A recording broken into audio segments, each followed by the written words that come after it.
और सबसे बड़ा कार्य है ये, उड़ीसा से जगन्नाथ महाप्रभु आए हैं। कहाँ? इसका क्यों? इतिहास में कभी देखे थे जगन्नाथ महाप्रभु आपके गांव को आए थे? कभी नहीं। पर क्यों आए? कारण क्या? कारण ये, बद्रीधाम में बद्रीनाथ दर्शन करेंगे, रामेश्वर में रामनाथ को दर्शन करेंगे,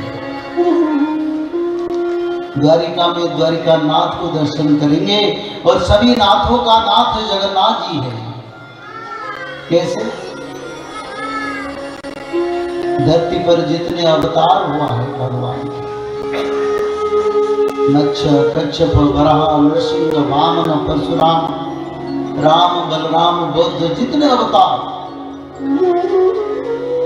कुमार अवतार, ऋषभ अवतार, नारद महामुनि अवतार, परशुराम अवतार, जितने अवतार, सभी अवतार जगन्नाथ महाप्रभु के अंश से हुए थे।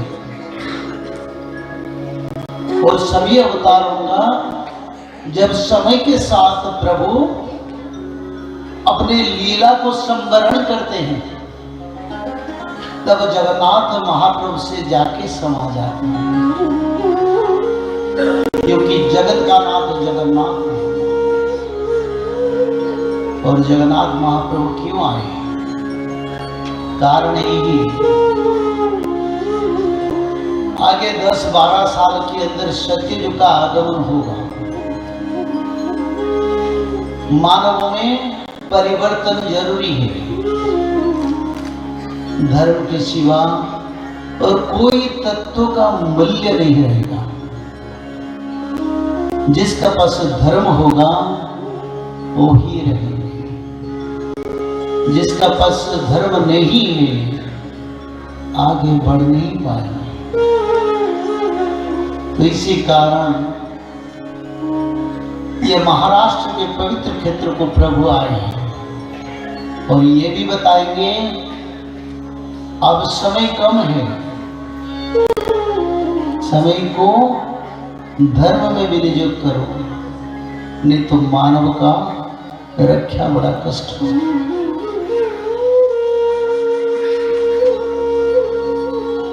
जगन्नाथ महाप्रभु दुनिया में ऐसे ठाकुर हैं,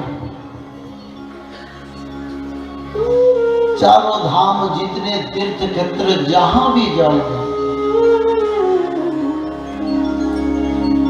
वहीं पर सूखा प्रसाद मिलेगा, अन्न प्रसाद नहीं मिलेगा। प्रभु जगन्नाथ धाम को जाओगे तो 56 प्रकार का प्रसाद मिलेगा, कई प्रकार के अन्न, कई प्रकार के मिठाई, कई प्रकार के प्रसाद, 56 प्रकार का भोग जगन्नाथ जी खाते हैं। भगवान का जो कार्यधारा है, रोज भगवान प्रयाग संगम में स्नान करते हैं। इलाहाबाद में जो प्रयाग है वहीं पर प्रभु श्री जगन्नाथ स्नान करते हैं। गंगा जमुना सरस्वती की पवित्र क्षेत्र है। प्रयाग में स्नान करने के बाद प्रभु जगन्नाथ जाते हैं द्वारिका धाम को, और द्वारिका धाम में क्या करते हैं? प्रभु का श्रृंगार होता है, प्रभु वेशभूषा सुसज्जित होते हैं। फिर उसका बाद प्रभु जाते हैं बद्री धाम। हिंदुओं का 4 मुख्य धाम है, जिसका शास्त्रीय विचारधारा में बताते हैं। फिर प्रभु जाते हैं बद्री धाम, और बद्री धाम में क्या करते हैं प्रभु? बद्री धाम में प्रभु तपस्या पर बैठते हैं कुछ समय के लिए। क्योंकि भगवान भी आने से ब्रह्म कर्म, त्रिकाल संध्या और जप तप तर्पण सब प्रभु भी करते हैं, प्रभु को भी उसमें अलग नहीं है। सभी देवता करते हैं, शंकर भगवान करते हैं, ब्रह्मदेव करते हैं और भगवान खुद भी करते हैं। तो बद्री धाम में प्रभु कुछ ही समय के लिए, कुछ समय तपस्या में बैठे और तपस्या में बैठने के बाद प्रभु अजय स्थान को जाते हैं। अजय स्थान, जिस स्थान को कोई भी नहीं जा पाया, सिर्फ भगवान के लिए वो स्थान है। तो अजय स्थान पर प्रभु कोटि ब्रह्मांड का निरीक्षण करते हैं, कोटि ब्रह्मांड, और ब्रह्मांड का स्थिति को परखते हैं। मानव कैसे हैं, देवता कैसे हैं, यक्ष गंधर्व कैसे हैं, ब्रह्मलोक कैसे चल रहा है, गोलोक वैकुंठ कैसे चल रहा है, सबका कार्य देखते हैं। कौन? जगन्नाथ जी। उसका बाद ब्राह्म्य मुहूर्त पर भगवान जगन्नाथ महाप्रभु जगन्नाथ क्षेत्र को आते हैं और पहले भगवान कृष्ण माधव जैसे खिचड़ी, पेड़ा, मिठाई सब खाते हैं ना कृष्ण भगवान, वो ऐसे भगवान का गोपाल वल्लभ भोग लगता है जगन्नाथ मंदिर में पहला, और दिन भर रात तक खाते हैं। क्यों? क्योंकि जिस समय श्री जगन्नाथ मंदिर का प्रतिष्ठा हुआ उसी समय 4 मुख्य व्यक्ति थे। ब्रह्मदेव थे, राजा इंद्रद्युम्न थे और गुंडीचा रानी थे, विश्वावसु थे। उसी समय जगन्नाथ महाप्रभु का प्रतिष्ठा ब्रह्मदेव ने की। ब्रह्मलोक से ब्रह्मदेव आके जगन्नाथ मंदिर, जगन्नाथ महाप्रभु का विग्रह प्रतिष्ठा किया। उसके लिए राजा इंद्रद्युम्न 1 लाख दिव्य वर्ष ब्रह्मलोक में अनाहार में रहे। और ब्रह्मदेव जब जगन्नाथ महाप्रभु को प्रतिष्ठा कर दिया, प्राण प्रतिष्ठा जब हो गया, तब दारू ब्रह्म बोलने लगे मुंह से, बोले ब्रह्मदेव तुम क्या चाहते हो, बड़ा अच्छा कार्य किया तुमने। तो ब्रह्मदेव ने बोले प्रभु आप तो ब्रह्मांड का ठाकुर है, मेरे को कुछ नहीं चाहिए, आपका चरण में रखिए। नहीं ब्रह्मदेव, यहां मैं मानवीय लीला करूंगा, जैसे कृष्ण भगवान श्री वृंदावन में लीला किए थे, यहां पर भी ऐसा लीला में करूंगा। कदाचित कादंदी तटविपिन संगीत करवो मुदा भीरी नारी बदन कमला स्वाद मधुर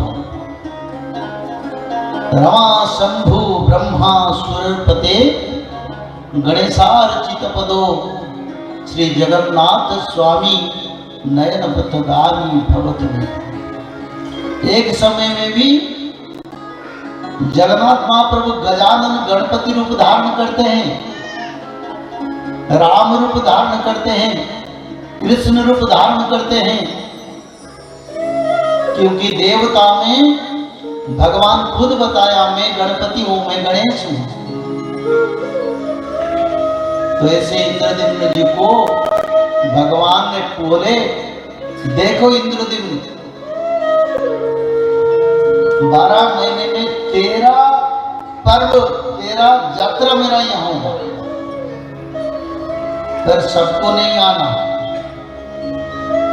3 यात्रा में तुम जरूर आओ। तो ब्रह्मदेव ने बोले कौन सा यात्रा को? न स्नान वेदी पर मैं गजानन रूप धारण करता हूं, उसी समय आ दोल मंडप पर, यानी जहां भगवान रंगोत्सव पालन करते हैं,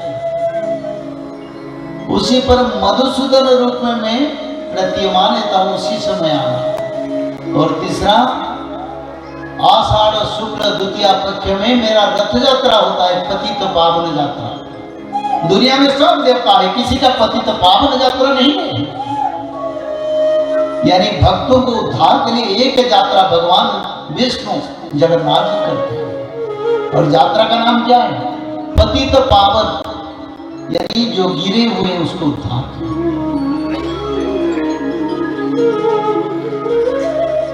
बोली श्री जगन्नाथ स्वामी की जय, बोली श्री वृंदावन बिहारी लाल की जय। और बड़ा विनाशकारी समय आएगा। कौन बचेंगे? जो लोग त्रिकाल संध्या करेंगे, जो लोग माधव नाम भजन करेंगे, जो लोग भगवत महापुराण, श्रीमद् भागवत महापुराण में भगवत गीता का बात नहीं कर रहा हूं, मैं श्रीमद् भागवत महापुराण का बात कर रहा हूं। लोग जानने लगे हैं, आगे भारत जानेगा, विश्व जानेगा, और भक्त लोग रह जाएंगे, पापियों का विनाश हो जाएगा। तो इसलिए आप लोगों को त्रिकाल संध्या करना पड़ेगा। ब्राह्मी मुहूर्त पर उठ के त्रिकाल संध्या, मध्याह्न संध्या, सायं संध्या, 3 संध्या करना पड़ेगा। और 3 संध्या के साथ साथ भागवत जी महापुराण को ब्राह्मी मुहूर्त से रात 12 तक किसी समय एक अध्याय पढ़ना पड़ेगा। और निरंतर माधव नाम को भजन करना पड़ेगा। और माधव नाम भजन करने से क्या होगा? माधव नाम भजन करने से भगवान आदि विष्णु सनातन कल की भगवान का कृपा आपके ऊपर रहेगा। जब यहाँ गोलियां बरसेगा, मिसाइल बरसेगा, पंचवत का प्रलय होगा, तब माधव नाम भज के भक्त लोग रक्षा हो जाएंगे। उनके ऊपर गोलियां लगेगा नहीं, ये लिखा है। जो माधव नाम भजन करेंगे, त्रिकाल संध्या करेंगे, उनकी ऊपर गोलियां, मिसाइल, एटॉमिक भी काम नहीं करेगा। बोले प्रेम से एक बार हरि हरि जय श्री माधव।